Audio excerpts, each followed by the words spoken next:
Good morning everyone, I hope you're all doing well and having a lovely week so far. My day began early today. I woke up around 5 o'clock and just couldn't get back to sleep, so decided to dedicate the first part of my morning to some self-care and plant care, which is what you're seeing now.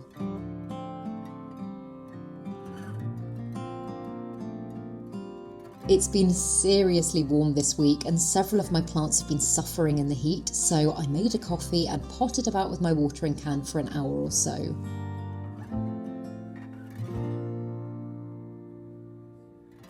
The heat has, however, meant that some very exciting things are going on here too, but we will get to that as the video continues. I've also officially got thrips. At first it was just one or two here and there, but it's getting to the point where the more I look, the more I'm seeing. So I took the opportunity to move several plants completely out of this space and into isolation upstairs for the next few weeks. Pests can be a bit of a nightmare at this time of year, and this is honestly mainly down to me not staying on top of them properly, so we'll hopefully tackle some of that today too. There's been quite a few planty things I've been overlooking recently, and instead of just jumping in and attempting to tackle them all at once, and undoubtedly getting distracted whilst doing so, I decided to move my top priorities to the middle of the room so that they're the first on my list of things to tackle. Take a good look now, because we're going to be doing some intense and urgent plant care on these ones.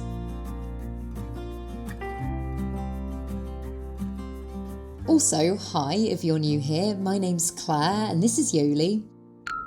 I make videos all about houseplant care, sharing tips and tricks I've learnt over the years to help keep your plants happy and healthy.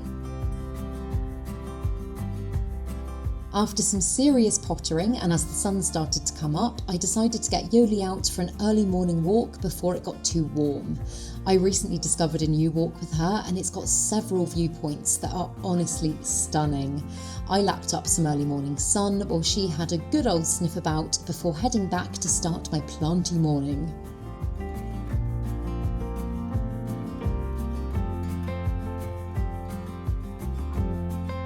I took some time first to give myself a little pamper session and set my day up well. I've shown you guys my FOREO UFO 3 before, and again FOREO have partnered with me for today's video, so thank you FOREO. I've been using the UFO 3 for about a year now. You might remember I started using it at a time that I really wasn't happy with my skin, and it's really helped me to get to a place where I'm actually super happy with it nowadays. In a nutshell, it's a deep facial hydration device. It uses a combination of LED therapy, thermo and cryotherapy along with T-sonic massage to hydrate and plump your skin, and it's also super relaxing. One of my best friends has also been enjoying the FAQ 202 by FOREO, and we actually did some skincare together recently when she came to stay. The silicone mask uses LED light therapy to strengthen, repair and soothe the skin and uses 8 different wavelengths of light depending on what you're looking to target.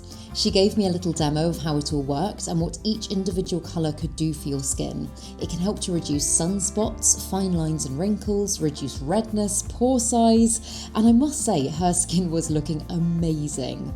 It's lightweight and wireless too, meaning that I got to give her a little plant room tour at the same time. FOREO are currently celebrating their birthday, meaning that you can get 35% off almost all FOREO products when you follow the link in the description box below and use my code at the checkout. So thank you again FOREO for partnering with me and for getting my morning off to such a wonderful start. But now onwards. Quick snuggle with Yoli, productive day clothes on, plant supplies at the ready, coffee number 2 of the morning, and I think we're good to go. So I hope you enjoy this video. Let's get into it.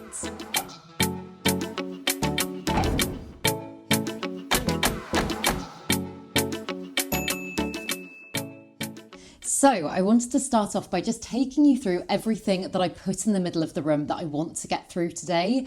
I might end up getting through more, but I always find that I'll start one thing with the intention of starting loads of other things, and then I'll just get distracted and I will not get through everything I intended to. So these ones here are top priority. As I say, I have been dealing with pests these last couple of weeks. It was just a couple, and I've just ignored them. And honestly, this is a little bit of a general consensus in my plant collection at the moment. I've been ignoring loads of things, which I know is not a good way to be. I just think that like at the moment when the weather is so gorgeous, I've been wanting to spend loads of time outside. I've been getting into outdoor gardening, and therefore I have just been overlooking so many issues. So there's plenty to be dealing with. But one of the ones that I brought over to start with is my Musa Florida variegata. And this one has got so big. Do you remember it when I first got it? It was like that big and looking raggedy as anything. And now it is just gorgeous. The growth it's giving me is stunning, and it's so fast to grow. And I've been meaning to repot this plant for such a long time. And its root system, its root system's going a little bit sludgy. It's kind of to be expected seeing as it's growing in such a little pot. Oh my God, yeah, it is all root out of the bottom there.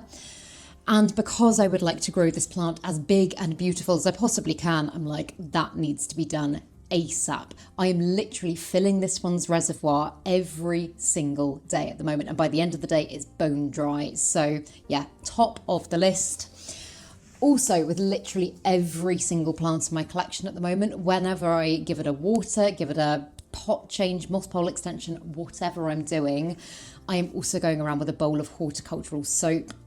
I've said it before, but I just use like an old makeup brush, and I will just use that to kind of like go over my plants, just because I know there are pests present. Although I can isolate better here than I could when I was at the flat, it's still, when you've got such a big collection, you can't isolate everything. So the main thing I do is just make sure that plants that have been affected by pests aren't coming into contact with each other. And I will get better at just like checking my plants on the daily, because I have been so bad at that. But then another one that has just been sat in the kitchen for ages, and I love this plant, but at the moment I'm just not getting good things out of at all, is my Hoya parasitica black margin. And although this one looks absolutely fine, firstly, it's a Hoya, it is slow to show the signs when something isn't going right with it. But also, you actually can't see now, maybe also because it's so dry, but it's got root mealybugs, and loads of things in my cabinet when I cleared it out did have root mealybugs. And so I think I'm probably going to just chop this plant up and start again. As I say, I've been kind of dilly-dallying with the idea of doing that for ages, and I haven't done it. And then I've got some propagations that I'd like to pot up. This one, you might remember I chopped up recently. It's my Dischidia watermelon, and oh my goodness, it's rooted in the shortest amount of time. Just look at those roots. So yeah, I think I'm probably going to get that one into semi-hydro, just because I've got other Dischidia in semi-hydro that are doing really well. So that's the plan for that one. And then the other ones that I've got here are mainly just repots and pest treats, but this one is a begonia that I'm banging on non-stop about at the moment, and it's the Begonia goegoensis. I just think it's beautiful. However, it's been growing in this teeny tiny little cup since I first got it, and that was before Christmas. And again, it's another one that's drying out so quickly. So again, gonna pot that up. And then I've got some Anthurium repotting. There's a couple of, I'll talk you through it when we get to that actually, but there's a few ways that I'm growing some of my Anthuriums at the moment that I just don't think is the best way to be growing them. And I want to combine some of them and all sorts. So yeah, those are the first things that I'm going to tackle today. And then we can just see where it takes us and see what else there is to do, because there is lots. But let's bring the camera in a little bit, and I will set up over here. I must confess, don't have a potting mat because Ross used it for mixing concrete outside when he was building the brick barbecue. So I thought today I could use a bin bag instead, just to protect the floor a little bit. As I say, this floor, we are really lucky, is actually lino, is that how you say it? It's like a plasticky floor that looks like wood. So technically I could just repot straight onto it, but I think over time that's probably not the best idea. So yeah. A lot of you guys have said to me as well, why don't I sit at the table to do my repotting? Why do I always sit on the floor? I get comments all the time being like, oh my goodness, your poor knees. And you know what? I love being on the floor. I know I always sat on the floor to film when I was at the flat, and that might have just seemed like the obvious thing because I didn't have a table at the time, but I don't know, there's just something about being on the floor that almost kind of makes me feel like a child again, and I just really like playing with my plants like this. So thank you for your concern. But my knees are currently fine. What should we start with? Let's start with the Begonia, in fact, just because it's looking, you probably wouldn't know unless you knew this plant, but it's looking quite faded, and I know that's just because it's so dehydrated and it's desperate for some more room. It also, and I said this before, has got quite a lot of brown marks on the back of some of its leaves. I know this light isn't optimal, I just don't want to put the camera there because the sun's coming in from there at the moment. But I think I am going to give this one a proper wipe over just to make sure there isn't anything sinister going on. But God, how have you guys been coping with the hot weather? Because it's been ridiculous here. It actually rained last night and I woke up this morning and I was like, oh, thank God, it's going to be so much cooler today. And the second that sun came out, it was just insane, absolutely insane. I'm glad I got the dog walk done when I did, because from now I just don't think it would actually be safe to take Yoli out. But yeah, I've just had so many planty things that I should have been staying on top of.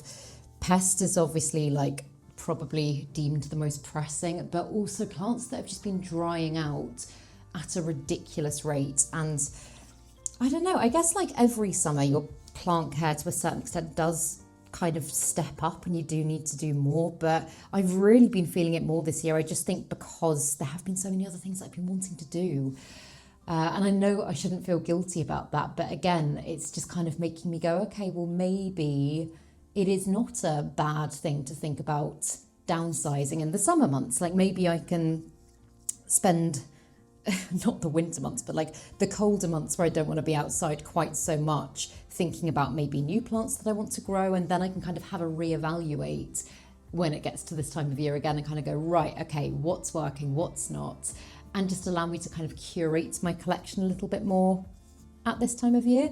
I think maybe that's sensible. But as I say, there are also some incredibly exciting things going on. The number one being that my Anthurium pallitiflorum berries look like they are not ready to harvest, but so nearly there. They are almost all bright red now and they're looking amazing. I've got new growth popping off like crazy in this space, but I have also got several plants that I'm like, I feel like you should be giving me more growth, and I think the reason you're not is because I'm being really bad at watering you.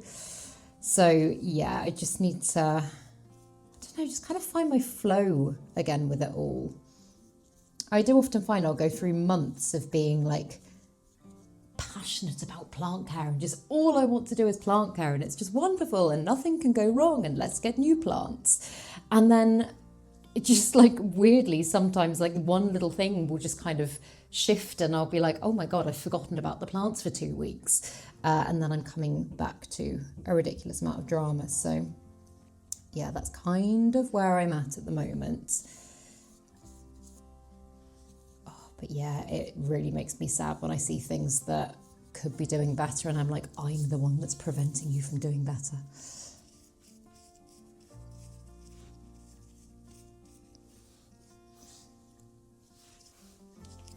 In fact, there's one leaf here that is so raggedy. I'm actually going to trim it back, and you know what? I might try and propagate it. I've never tried propagating this type of begonia before, and this is a Rex begonia, which I find don't always prop that well in water, but I think I'm going to try it. This is what's in the front of the leaf is looking all right. I don't know why my face is always the thing it focuses on. But the back of the leaf, do you see it's got quite a lot of browning on there? And while it's not bad in itself, when I'm dealing with pests, I'm just like, is that pest related? I don't think it is, but better safe than sorry. So yeah, I think with this one, I'm growing it in a chunky semi-hydro mix at the moment, and I think I will probably stick with that just because the plant seems super happy like that. And I've got this container here, which actually used to have a candle in it. And what I do when I've finished with the candles, I'll just put them in hot water, let any wax kind of come out, and then they make really awesome jars for semi-hydro growing because they don't have the little lip around the top of them as some jars do.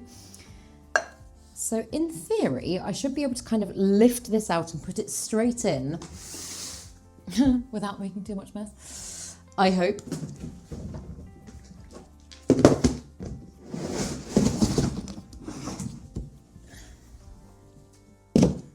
Almost just crushed the leaf I was going to propagate then.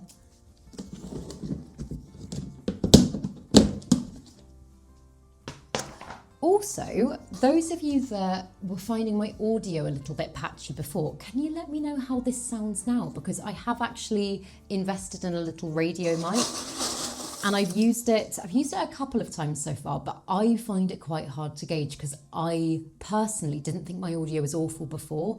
I think maybe it sounds different on different devices. So yeah, just comment a thumbs up or thumbs down below for good audio, bad audio. If it's bad audio, I will keep playing about and we'll get there eventually, I'm sure.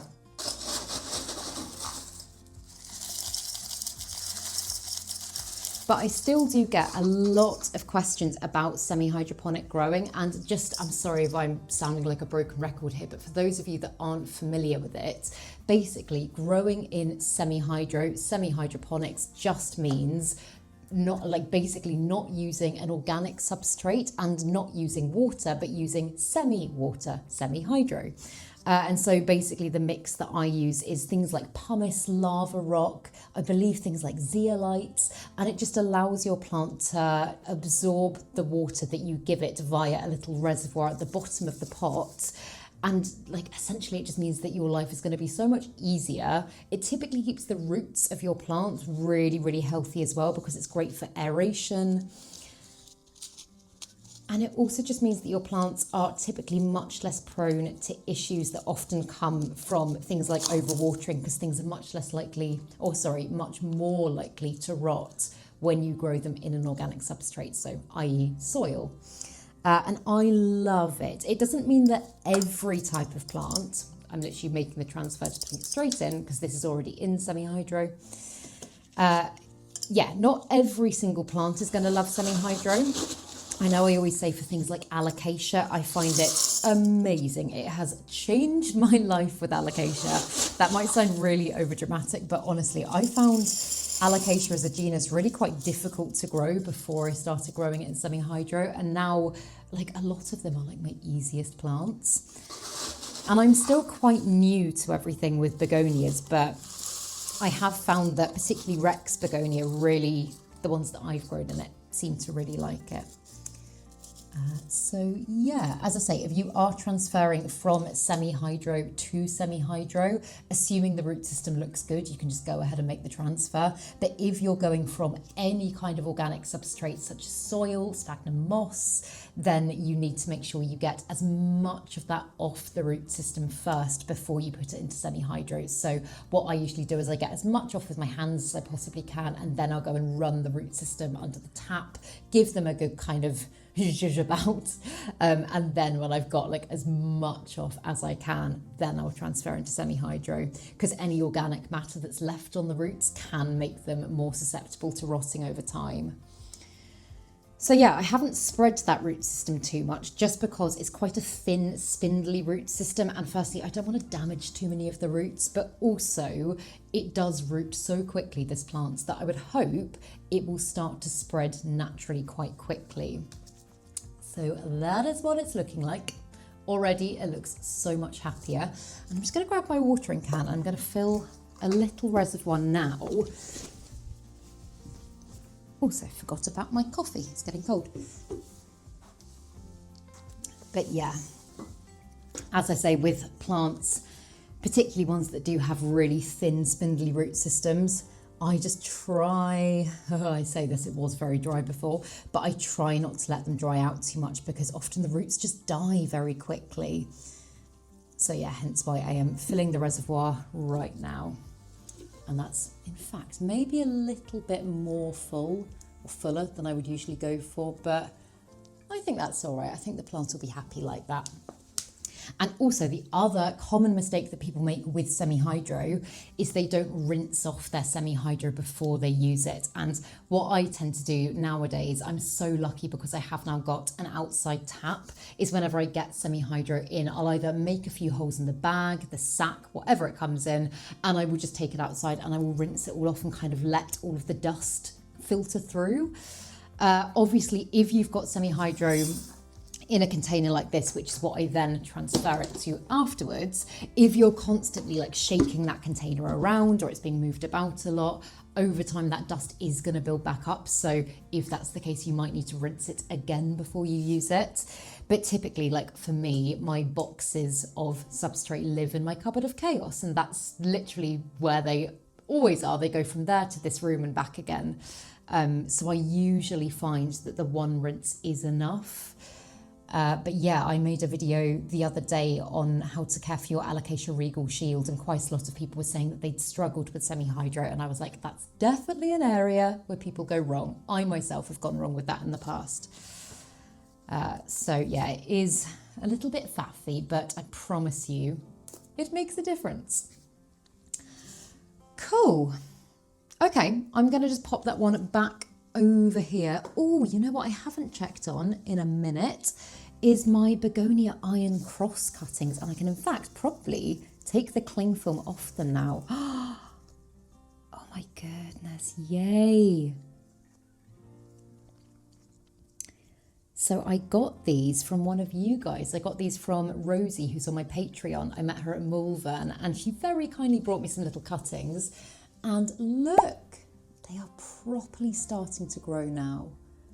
I'm hoping with the next few leaves you might be able to see the kind of like iron crossy markings on them. I'll put a picture on the screen so that you can see what it looks like when this plant is big and mature, because it looks gorgeous. I know you can't see it that well at the moment, but yeah, hopefully that's what it's going to turn into. And this one I transferred straight into semi-hydro as well, and it has done really, really well like this. Now that the sun's moving around a bit, in fact, I might actually adjust the camera angle so you can see what I'm doing a little bit better. There we go. How's that? That feels a little bit better. Perfect. So the next one, and oh, shall I do this one next? Yeah, I was going to say, if you're going to be working in the same space with things that are in both semi-hydro and soil, get your semi-hydro done first, because then obviously soil isn't going to get into your semi-hydro mix, whereas if semi-hydro gets into your soil mix, it's not the end of the world. I say not the end of the world. I actually use semi-hydro in some of my soil mixes for additional drainage and water retention. But then yes, the Musa Florida. Again, I'm going to just start off by giving this one a wipe over. I can't see, or haven't seen any pests on this plant per se, but it's got lots of kind of browning on its leaves. And to be honest, I think that's probably due to, like, I don't know if you can see that one there, but look at all those browny crispy bits. I think that is probably due to the fact that the humidity has been fluctuating like crazy, and I've not been great at staying on top of it again. I know, slap on the hand, Claire, I'm not doing not doing well at the moment. But yeah, it's been going from like feeling like it needs to thunder all the time and the humidity being really high, and then I'll go, oh cool, I don't need to worry about it then. I don't need to run my humidifier. And then it will flip and it will go really, really dry. And in fact, like today, looking at my little humidifier reading, it's 41% humidity, which is lower than I would like it to be in this space, especially for plants like this. Oh my God, these roots. So what I'm gonna do with this one, it hasn't got like root rot per se, but some of the spindly roots towards the end have just gone a little bit brown and sludgy because they've just like grown out of the bottom of the pot and they've just been sat in the reservoir. So I'm going to try and get as much as I can. I might need to cut this pot, to be honest, but I'm going to see if I can just ease the plant out of this pot, and then I will give it a little root prune.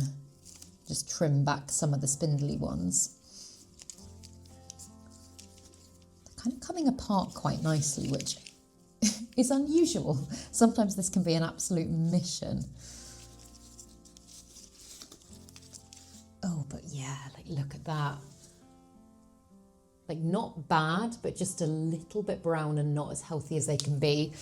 And I always say it as well, a root prune actually can help to like stimulate new growth in your plants. It's not always a bad thing. I know people panic sometimes if they're doing what I'm doing and like a clump of root comes away. It's not always a bad thing at all. But I would always say if you are going to root prune, I would personally just try and prune back the roots that are quite thin and spindly as opposed to the really nice kind of beefy roots. Particularly in semi-hydro actually, because your roots, the roots of your plant often start to put out a slightly different kind of root system when they're in semi-hydro, which does mean that the spindly ones kind of go straight down towards the water reservoir at the bottom. So they can rebuild those a little bit easier than they can the thick chunky roots. So yeah, I'm not too worried if I lose some of those.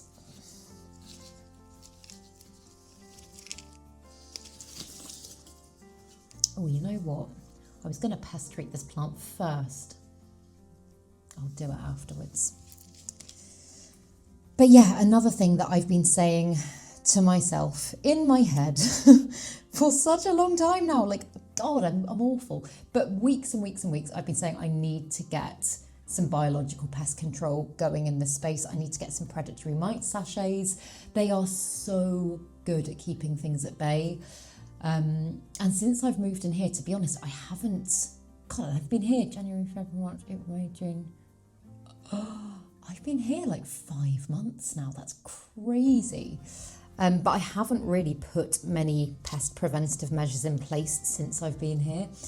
And obviously the warmer months when you've got the windows open and you're coming in and out more, that does a lot of the time equate to more pests. But also I think because, I've said it before, but because our back doors are like right where the camera is now, we are going in and out from the garden all the time, and there's lots of things out in the garden that I'm undoubtedly bringing back in with me, and they come straight into the plant space when they come in. So yeah, I need to put more measures in place.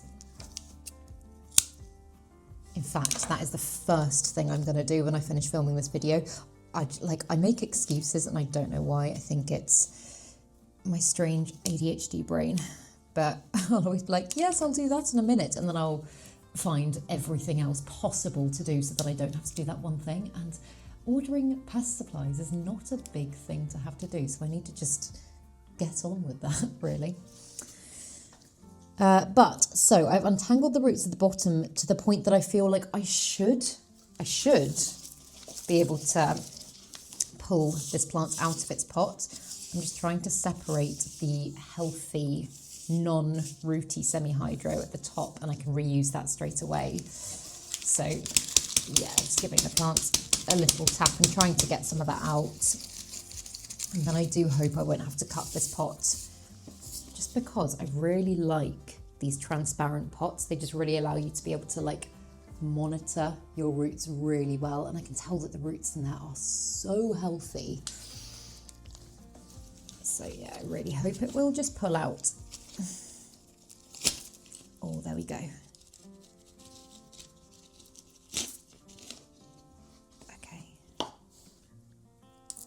Okay, this is looking pretty good.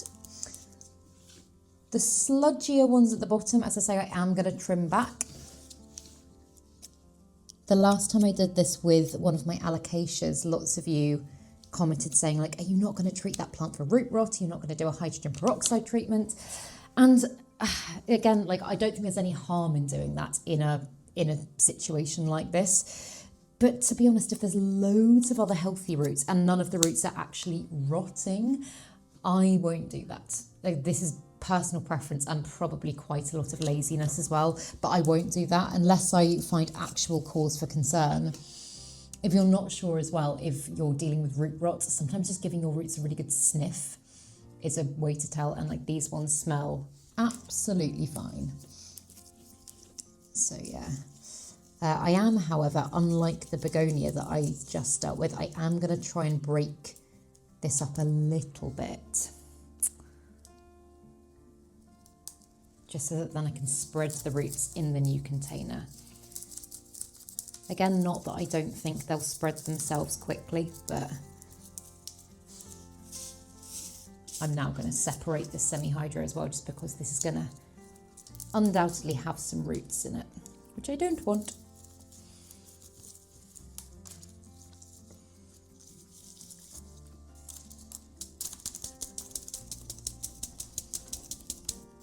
When things become really compact like this in semi-hydro, often it's just the first little bit you need to overcome, and once you're in, it will just fall away. But until that point, it can be a little bit of a challenge, and right now it just feels like I'm dealing with one big rock.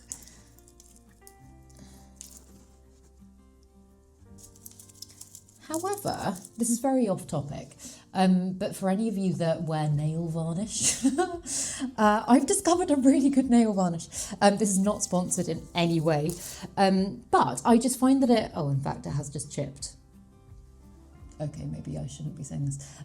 But I just got it on Amazon, and it's basically one that's got loads of glitter in it, and for that reason, it, like, if you do multiple layers of it, it holds together really nicely, and it means that, like, I don't know, I did this like a week and a half ago. In fact, it does look really not good now, but I did it like a week and a half ago, and I've done so much like stuff in the garden since then, like stuff like this, and it just really doesn't chip that much, or it takes much longer to chip, and I find that really fun because I used to never ever paint my nails, and I don't know, I've just been enjoying things like that more kind of in the last year. Like I got into skincare more, and I got into, I don't know, just doing things that feel quite pampering, and I think those are completely specific to you as a person. Like it never used to be the thing that I would find relaxing or pampering at all. But yeah, the things that make me feel good about myself now are a lot of the time like just, I don't know, things that feel like self-care for me. So yeah, I'll link it down below if anyone's interested. I think it was quite cheap to buy. But there's a question. What for you guys individually, what else is your kind of like some of your self-care practices? Obviously, I assume if you're watching this video, probably plants is one. But what are some other things that you like doing for yourself to kind of wind down and feel like you're just kind of caring for yourself? I think it's really important to remind ourselves to make time for things like that. I could be so bad at it. And I used to feel really guilty for it. I think as I've got a little bit older, that's got better. But yeah, I would spend so long just feeling awful if I took an extra 5 minutes to do something nice for myself in the morning, which I know is so silly. One thing I would really love to be able to get into more is reading. I haven't read a book in years and years. I think I've said it before, but the last book that I read that really like grabbed me was called The Secret History by Donna Tartt. And if you're into, I guess it would be true crime. It's not like scary true crime. It was just really interesting. Then that's a book I would highly recommend. But I hear so much about things that I'm like, oh, I actually think I'd really like that, but I just really struggle to sit and read. Like I find myself just getting so distracted and my mind wanders, and I find it with anything, because I know people have said to me before like, oh, but it's just the same as TV when you start seeing it in your head and all that sort of stuff. For me, like I can't even sit and watch a movie without doing something else, which I know sounds really weird, but like I will crochet, or I'll draw, or I'll join Ross in making weird little things out of clay, or I'll do some planty things. I'm definitely a doer.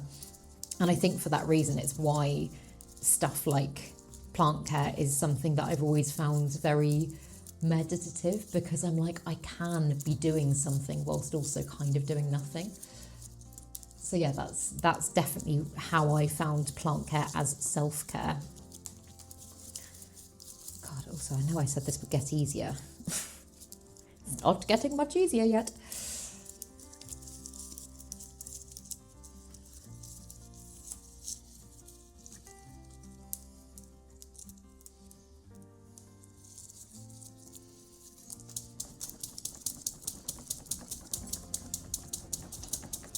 pretty sure semi-hydro also just went into my coffee. Good, good.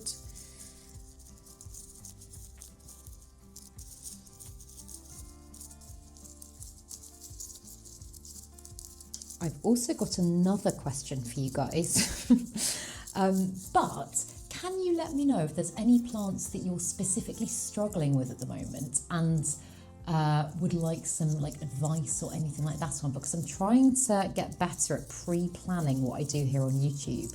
And I know my care videos never get as many views as, I don't know, like top 10 videos or anything like that, but I do find it useful as I build my channel to have like a bank of hopefully like little pockets of information that people can come to and be like, oh, if I don't know much about that plant, then cool, I can learn about it from Claire. And yeah, I often find myself going, oh my God, what's next? What's next? Have I done them all? And I don't think I have. But yeah, if there's any that you can't quite get your head around, don't say the Anthurium baroquianum, because honestly, I could not tell you how to care for that plant. But yeah, if there's any that you're struggling with, then I may well get that plant, get to know that plant, and then in a little while kind of come back to you with some things that I've learnt. Because I find that fun. I find taking on challenges really, really fun. And I have got quite a few plants that I have never spoken about in depth, but like, as I say, for that very reason, that I just don't feel like I know them well enough yet. And it can take, it can take like years. I've had plants that I have thought I've known really well, and then something will happen. Like, for example, I'll move house, and then as soon as their environment is kind of like, I don't know, shifted, they don't acclimate well, and then things go downhill. And oh, sorry guys, my camera just overheated. It is that warm. So I just had to stop, take a moment and start again. But it did allow me a moment to just think about what I want to do with this plant. And I do think after this, I'm going to go give all of its roots, I'm going to give it a prune back, but I'm going to also give them a really good rinse off, because although the majority of the roots look healthy, there are quite a few sludgy ones in there. And in fact, you know what? I might go back completely on what I said about a hydrogen peroxide treatment. I may well give this one a little treatment. Hydrogen peroxide is basically just water with an extra oxygen molecule. And I do believe, actually, when you're treating a plant for root rot, and I'm pretty sure it was Memo from Houseplanty Goodness that told me this, but I think actually just leaving your plant's roots exposed to air for a little while is kind of the same thing as doing a hydrogen peroxide treatment. Don't quote me on that, but I believe that's what I heard from him. And oh my goodness, he's got the most insane collection of plants. So I typically tend to trust what he says. But yeah, these roots are not quite as pucker, all of them, as I'd hoped. All the main ones are, it's just spindly roots.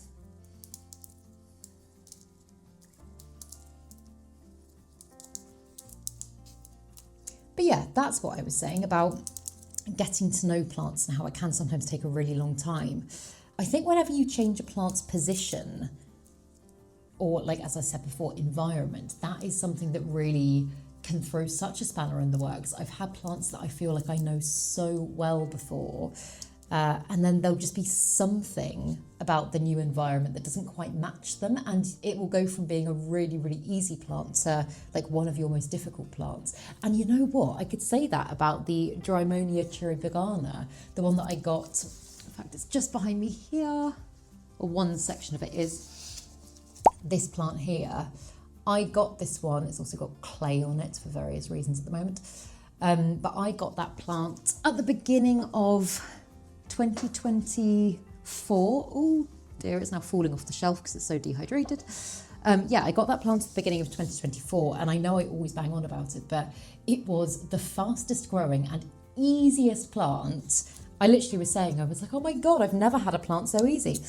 And then I tried propagating it, and from there, all hell broke loose, and the plant has never quite been the same since. So I now would not class it as an easy plant per se. I think when you strike the right balance, then it's fine. But Currently in my environment here, I just don't feel like, oh my God, these roots. I just don't feel like I am quite striking that right balance. God, no wonder this plant's been suffering. There has been so much compact in there. And I am finding that quite a lot of the roots are just pulling away.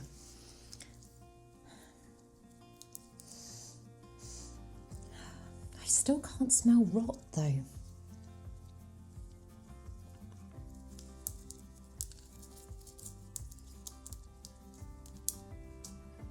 Okay, let's go give them a really good rinse off.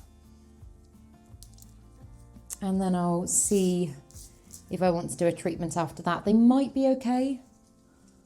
Most are very healthy and happy. But yeah, let's go. In fact, let's take the plant outside and give it a rinse off. If you're wondering why the grass is looking so brown and patchy, Ross got a treatment that was meant to make the grass look really lovely and green, and it has not. It's just killed the grass. So yeah, we all have to deal with that at some point.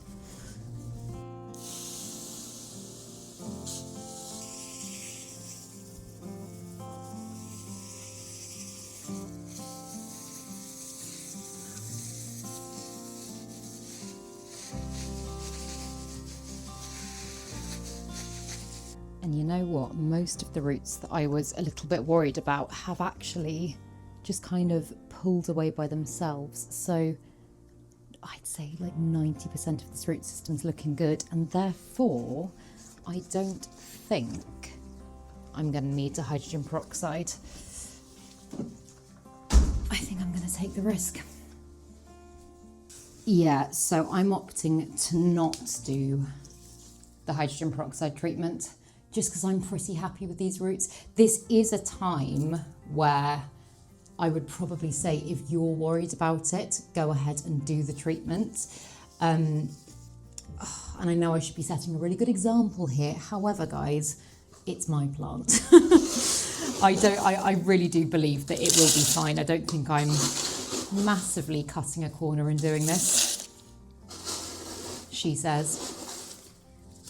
But yeah, what I'm just going to do is I will just keep a very, very close eye on this plant over the coming weeks.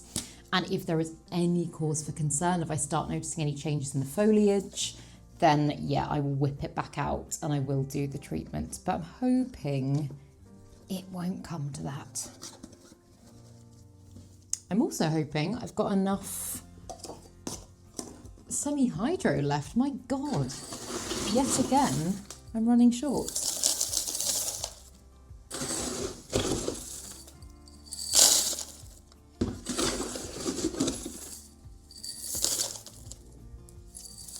So I've filled that as far up as I can. It's not to the very top of the pot, but I filled it up as far as I can with what I've got left. And again, because that's quite a thick, chunky root system, I will fill its reservoir afterwards. I'll just put it in a cache pot or something that doesn't have drainage and create a reservoir that way. But thankfully, the next one I was going to do is, there's a few. I've got one combination that I'd like to do, and one just repot. And in fact, the combination, let's do the repot one first. So, in fact, I'm just going to go separate the dead roots that will go in the compost from the semi-hydro. In fact, you know what? I'm going to go and just put this all... You know what I'm going to do? You know what I'm going to do? I'm going to bury my head in the sand and deal with it afterwards and put down potting mat number 2, because that's easier, isn't it? There we go, just so I'm working with something clean. But the Anthurium that I would like to pot upsize, it's the one that I can never remember the name of, but I'll put it on the screen.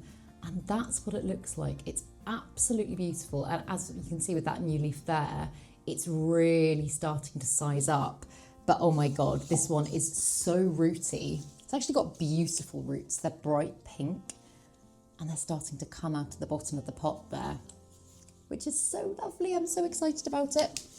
But it's been in this teeny tiny little pot since I got it, and I'm debating whether or not I go one pot size up or two. I kind of feel like it could handle two. Again, potentially setting a bad example, but this has already had another plant in it.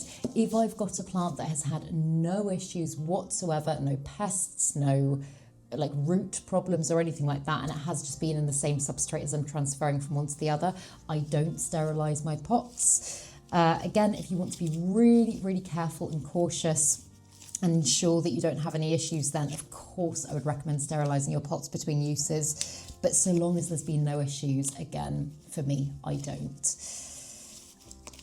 I have to say these things because I know that there'll be people that'll go, oh, well, you should be doing that. And you're right, I probably should. But alas, I'm not. So I've just got some base mix soil here that I'm going to just mix in with some orchid bark for extra drainage.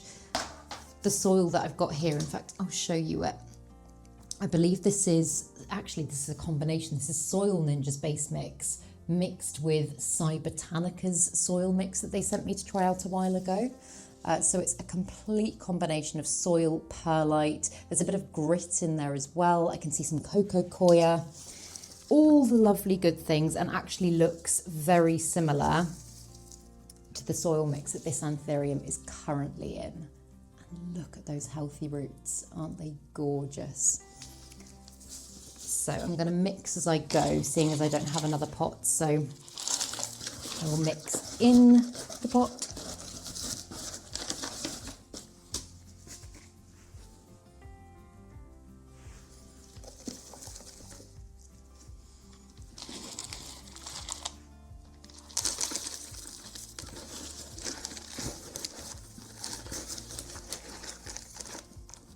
Again, I'm not going to spread the root system too much because I think it will do that itself. I'm just going to kind of give it a wiggle into place.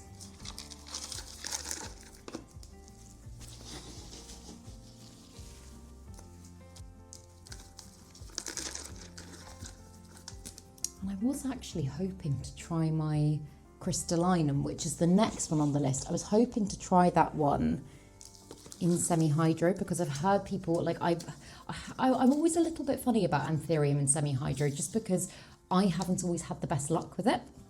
But I've been assured time and time again by you guys that the crystallinum loves it. So I was going to do that. However, that throws a bit of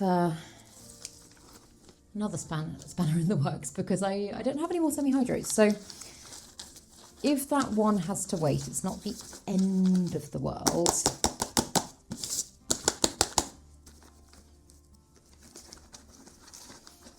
Also, what a quick and easy repot that was. But yeah, the other one that I was hoping to do was combine my crystallinums because I've got both of them, in fact, growing in no drainage. I've got this little one here, which it's doing well, but it's obviously like the pot size is very small for what the size of the foliage is. And then I've got this one as well, which is very dehydrated, but this is another one that I'm growing in a big no drainage container.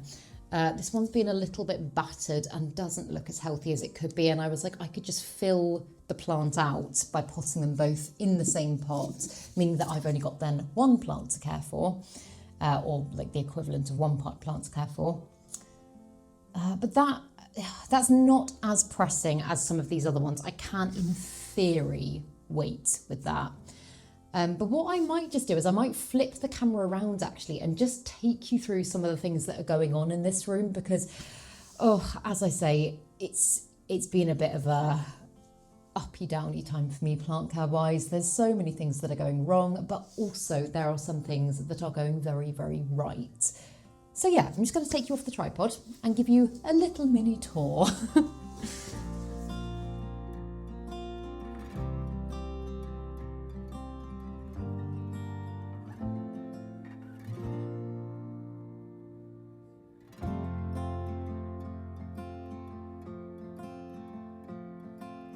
Right, so no judgment, please, guys. I know from afar it probably looks lovely, but this is probably the worst my plant collection's been in a while. All the things in the rest of the house typically are doing okay, but God, I think it's just this room gets so hot. And I haven't been the greatest plant parent in the world. Let's start with some exciting things.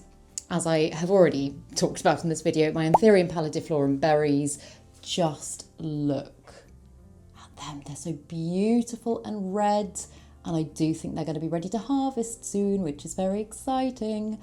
I did also try pollinating the most recent inflorescence up here. It's too soon to tell whether or not it's been successful. It is actually giving me pollen at the moment, so I do need to collect that, and then hopefully I can either pollinate the plant again or I can hybridize the plant with something else. I'm not quite sure what I can cross the pallidiflorum with, actually. But it is also giving me another new leaf, and this is the leaf, I think this is the leaf that is gonna have to make me move the plants, because the last leaf it gave me was almost touching the floor, and if the trend continues, then yeah, the next one is gonna absolutely touch the floor. So I'm thinking maybe in the living room somewhere. I don't know. But over here, all the stuff, although it looks a bit chaotic and messy at the moment, all the stuff, or most of the stuff down here is doing okay. This is the area that I usually start with when I do my plant care. It's got some of my most prized, beautiful plants in.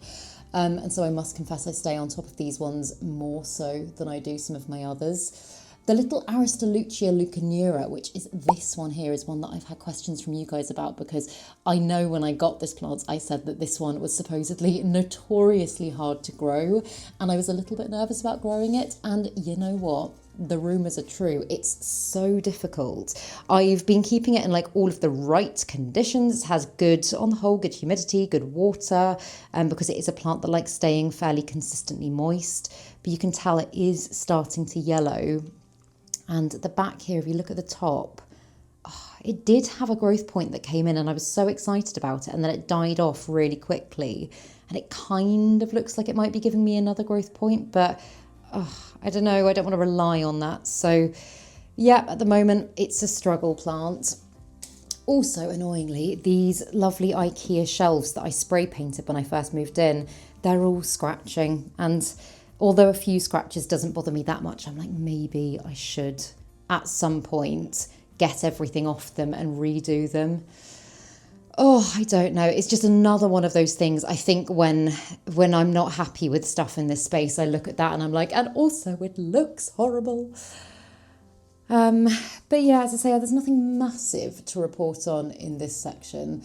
I did show you, I can't remember actually if I showed this in a Patreon video or if it was on here, but my Aglaonema pictum tricolour, which is one of my favourite aglaonemas, it's not only growing beautifully for me, it started putting up new growth points.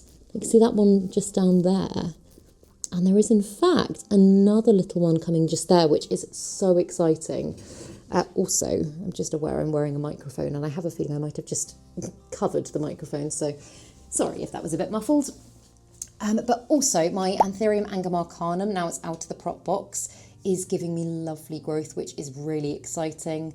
I put this one into the lovely pots that I got from Revel Plants just because the other plant that I put in it was a little bit too front heavy and it toppled off the shelf. But I think that looks so lovely. This is such a gorgeous Anthurium, but it's just one that I've really struggled to grow over the years. And at the moment, I've just got it in pure sphagnum moss, and I'm hoping that's going to just kind of kickstart it, and then I can decide where I go to next with that one. But then coming up to the other ones, so my narrow form pallidiflorum, which is this one here, I find way harder, weirdly, than my big pallidiflorum, like my normal pallidiflorum. And maybe I'm just not as good at keeping on top of this one, I don't know, but the last few leaves it's given me have looked very, in fact, oh my God, it's a thrip right there. See it? Oh, go away. Wait.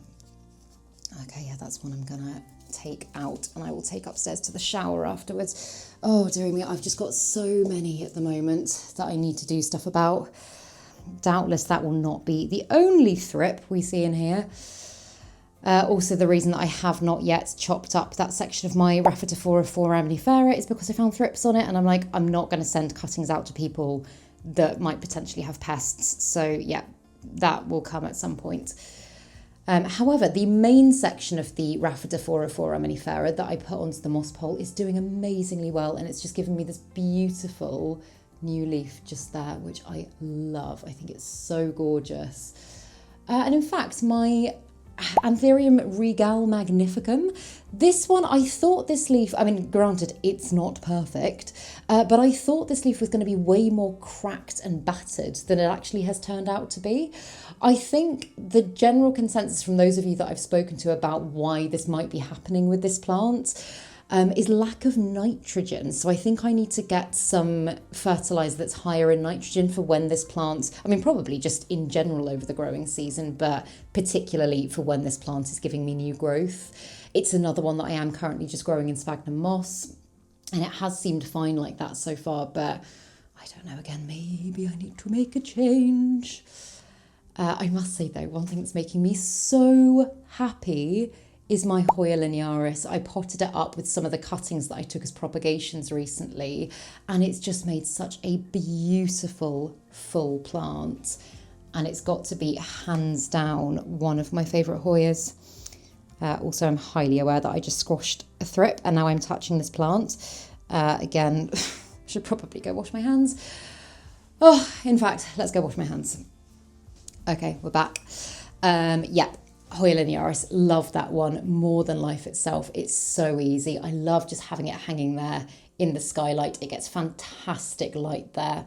And I did actually, I don't know if I'll be able to find them, but I noticed there were some peduncles on it recently and it hasn't bloomed. Oh, they're so hard to spot. Oh, I can't find them now. Oh, there's one just there. Do you see that little yellow thing? So yeah, in theory, this plant could and should bloom for me at some point. And the linearis, it kind of doesn't bloom like a lot of other Hoyas. And when it does bloom, it's always such a, I don't know, I feel like I've really achieved when it does bloom. It's only ever bloomed once for me in the time that I've owned it before. I also had a little bit of a swap out of certain types of plants recently, and I've put my Philodendron Spiritus Sancti up there in the other skylight, and already it has got a big new growth point. I don't know if you can see at the top, but right in the middle, that spike coming up is new growth. So I really hope that's going to help to encourage the plant to size up, because at the moment, although it's a plant that I am still very excited by, I know it was a wish list plant for such a long time, it's just looking a bit straggly, and I would really like it to just grow a little bit fuller. So I'm hoping the higher light will allow the plant to be able to do that. And then there's lots that needs dealing with down here. I've still, in fact, got some plants at the bottom there that I hope to get rid of. My Philodendron Golden Dragon, and that section of my variegated, what's it called? My variegated bell marks. That's the one.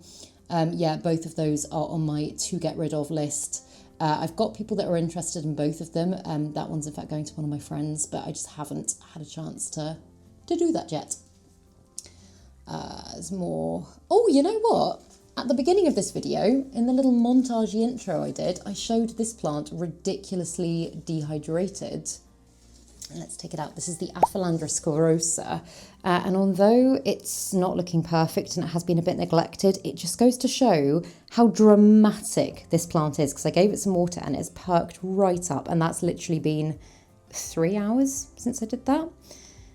So yeah, I need to take better care of this one. I need to take better care of all of them at the moment, guys. I really do. This one here as well, I'm loving right now. This is my Dracaena Milky Way. And again, it's dehydrated standard, needs a water, but it is starting to give me really beautiful growth, because that's one that didn't give me any growth for ages. And I was a bit like, what am I doing wrong? And I put it under the grow light. It's happy as Larry now. So good choices there. And then another one that's making me really happy at the moment is my Anthurium luxurians hybrid. And I've said to you guys before, what do you think this is a hybrid of? And lots of you have said a Magnificum hybrid. So I'm going with that considering how quickly it's sizing up. But yeah, I just think its leaves are beautiful. So beautiful. It's my favourite Luxurians hybrid that I have owned. I have in fact got another Lux hybrid just behind it there. I can't remember what that one is. In fact, that's just a pure Luxurians, I think, Luxurians Platinum. But yeah, this hybrid is making me incredibly happy, and it's been so easy as well. Honestly, at times like this when plant care is, oh my God, just feeling a little bit much and there's so much going on and so much that constantly needs to be done, having plants like that hybrid that just kind of, I don't know, just kind of get on with it and just stay looking lovely just makes you so grateful. Yeah, I will get back to things, I'm sure I will, but yep, these last few weeks have just not been it. But my actual Magnificum here, it's getting very big. I also noticed it's getting ready to give me a new leaf at the back there, which I need to do something about. This plant needs water and it needs it fast. And I've been thinking that for the last couple of days. So yeah, again, I will do some more watering this afternoon. But my Alocasia longiloba purple, this one, I was saying to you guys a while ago, I was like, I don't know whether or not to get rid of this plant. It's doing nothing for me. And it was about that high at the time. And it had, I think, 2 leaves. And then both of those 2 leaves started dying back. And I was like, oh my God, it's finally giving up. However, then literally out of the blue, this massive leaf popped up. And I was like, oh my God, maybe the plant is happier than I thought. I know it's only got the 1 leaf, but the 1 leaf is just magnificent. And if you stand back, just look at that. Isn't that incredible? So yeah, I feel really, really happy with that now. And I do hope that that is the start of many big ones to come, because I know that plant can get ginormous, really seriously ginormous. So yeah, fingers crossed. We're on a roll now. I've got more yellow leaves here. These ones, I've said it a few times recently, I tend to let yellow leaves actually just completely die back to the point that I can just go like that and they'll pull off now. Just because when they do start to yellow, I've got another one down here that's going very yellow as well. And for the same reason, I've left it on. When they do start to yellow, that is the plant essentially passing all of the nutrients from that leaf back to the main body of the plant. So although you absolutely can go ahead and chop the yellow leaf off if it's not like particularly aesthetic and you don't like the look of it, it does offer a lot of benefit if you do just leave it to kind of do its thing. So yeah, I've got a couple of yellow leaves there and I'm letting them die back, and then I will remove them. I also lost a couple of leaves on this plant recently. This is my Esmeraldense philodendron. No, it's not. Campii Lynette, that's what it is, my philodendron Campii Lynette. It's been one of the apple of my eye plants since I moved in here, but again, this is one actually that really does need a little bit of water because it's very, very dry all the time. I know I just said a little bit of water, I meant a little bit of a bigger pot because it's very dry all the time. Yeah, again, the pot size is tiny for the size of the plant now, so really that should have been on my to-do list. I've got so many things on my to-do list. Also, my lovely friend Gabby, who actually, if you watched the FOREO sponsorship at the beginning of this video, who's got the FAQ mask, she made me this beautiful Monstera leaf out of clay. She's got really into clay making recently, and I just thought that was so gorgeous. The main, or the grand plan with that one is that it is going to go up on the wall up here. I'm starting to build a little wall of like fun things. I've got obviously my best in show that I won at the Malvern Spring Show, which I'm so happy I got to keep. And also this beautiful JungleHaven carving that one of Ross's friends did for me. It's so kind of him.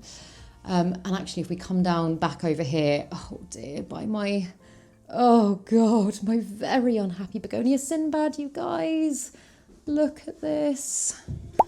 Oh, it's just barely clinging on to life, isn't it? I feel horrible about it.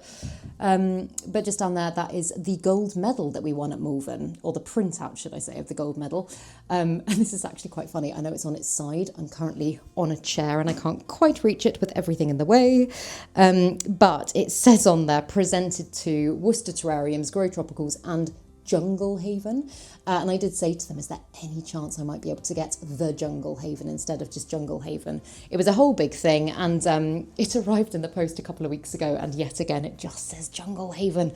And I don't want to say anything again. So you know what? It's just going to say JungleHaven, which is fine. It's fine.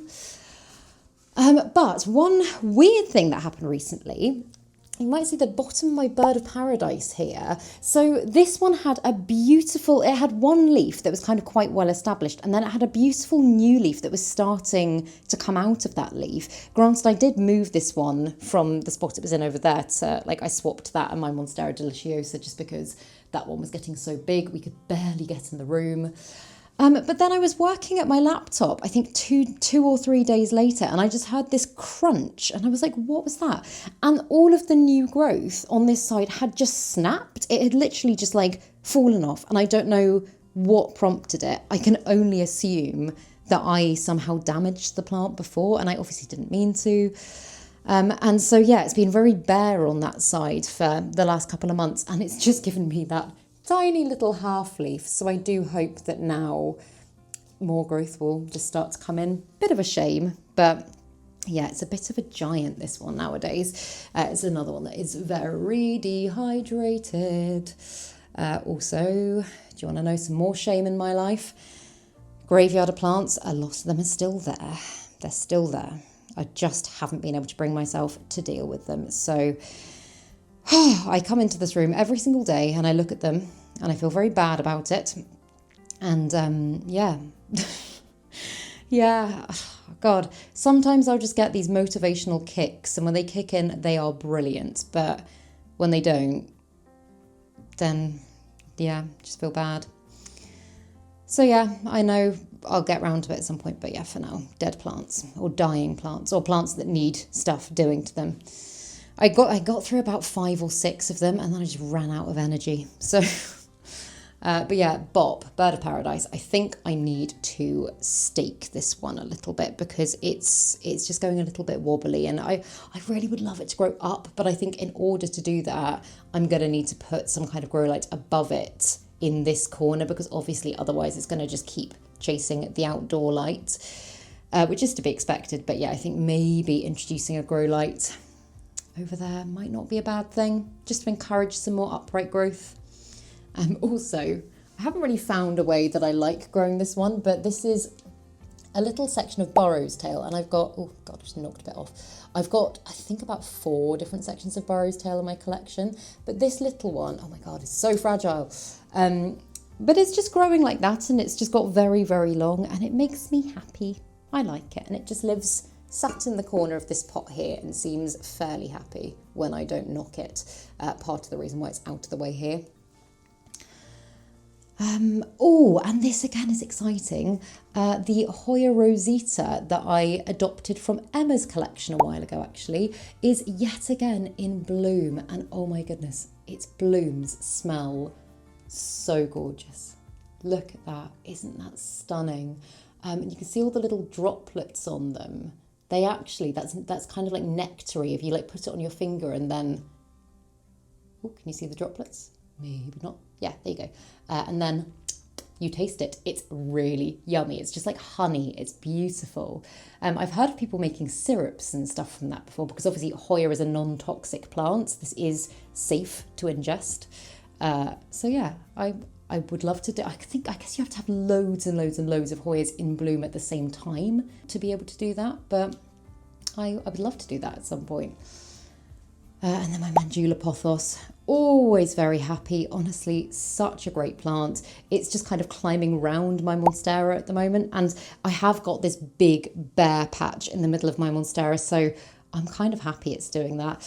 Again, like Monstera, it's doing well, but it's got these huge great leaves that again are just chasing the light, meaning that it goes that way and it goes that way, and when you stand and kind of look at it, it looks like there's nothing in the middle. I may chop this one back as well at some point, because a lot of its older leaves are quite raggedy, like this one here. If you've been on my channel for a while, you might remember I put this plant out on my balcony, I think the first summer that I lived in my flat. I didn't acclimate the plant properly and the plant scorched, and I was so sad about it. But instead of chopping back the scorched leaves, I was like, I could paint them.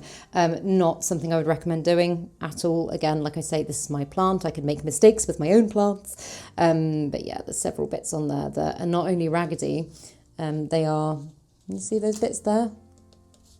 They are naturally brown, but I painted them green. Yeah, there we go, good example. Yeah, hindsight is a fine thing. I should not have done that, but I think it's probably time to try and conserve maybe from like there up and reset the plants a little bit, because all of this growth is beautifully healthy. And also it's so nearly at the top of the ceiling as well. So I should do that. I should really, really do that.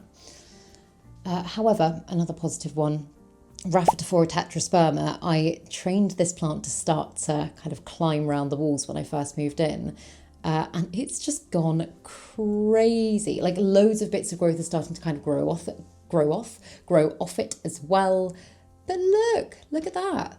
And actually, I know this is not recommended, but you see that aerial root just there at the top? That's actually kind of starting to like climb the wall by itself, which structurally is not the best. It's kind of like allowing ivy to climb your house, sorry. And it will mean that like if I have to take it off the wall, it will likely take all of the paint with it.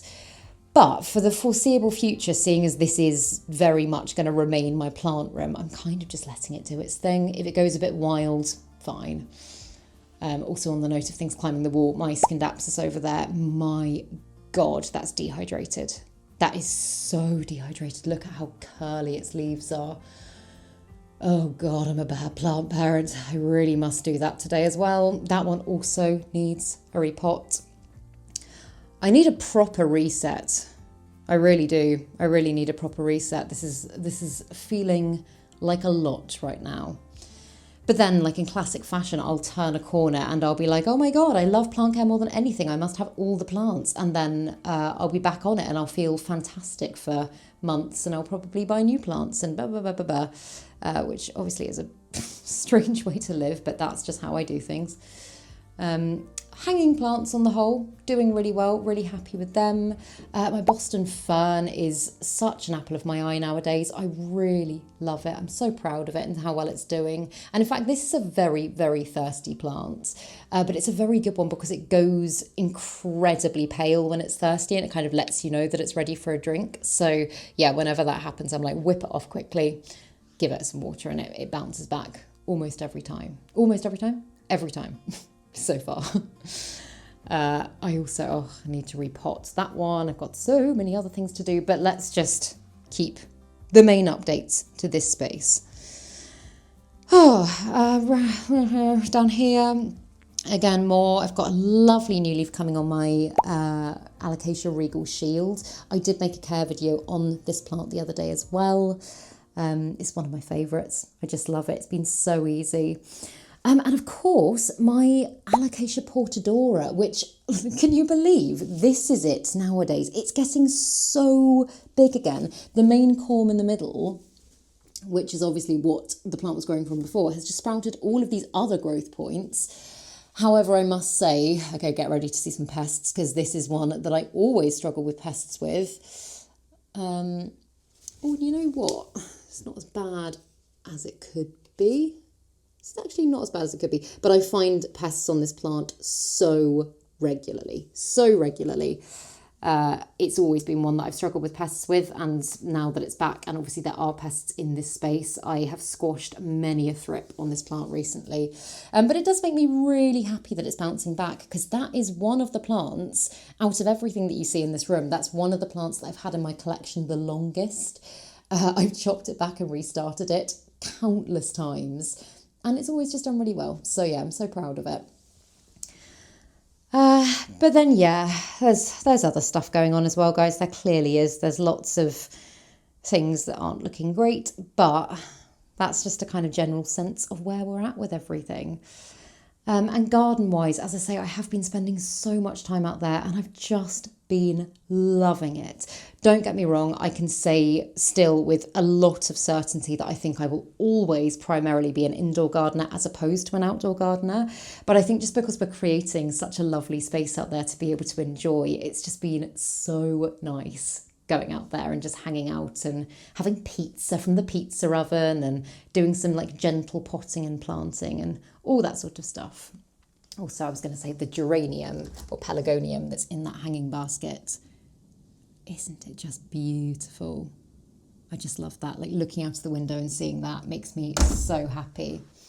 Also, I was going to say, if you are interested to see more of what is going on outside in the garden, I did make a garden video with Ross last week, which I will link down below this video if you want to go and watch it. It's basically kind of taking you through everything that we've been doing over the last 5 months in the garden, really. And there's been so many fun little projects and like things that some of them I think you could almost apply to indoor gardening as well. So even if you're not an outdoor gardener, I will link that video because I think it's a fun one. But yeah, I'm going to leave things here for today, guys, because I've got through as much as I can with the substrates that I've got. I'm aware I also said I was going to pot up the Dischidia and chop up my Hoya. Again, I'd like to do them both in semi-hydro. So right now, as soon as I finish this video, I am going to order stuff for pest treatment. I'm going to do it straight away. And I'm going to order some more semi-hydro. So yes, I can start getting back on top of things. But thank you for joining me for some plant chores today. If you were doing stuff as well, I hope you got lots done. Yeah, thank you for doing things with me and I hope you enjoyed this video. And if you did, please make sure to give it a thumbs up, subscribe to my channel, have a lovely day, and I will see you in the next video.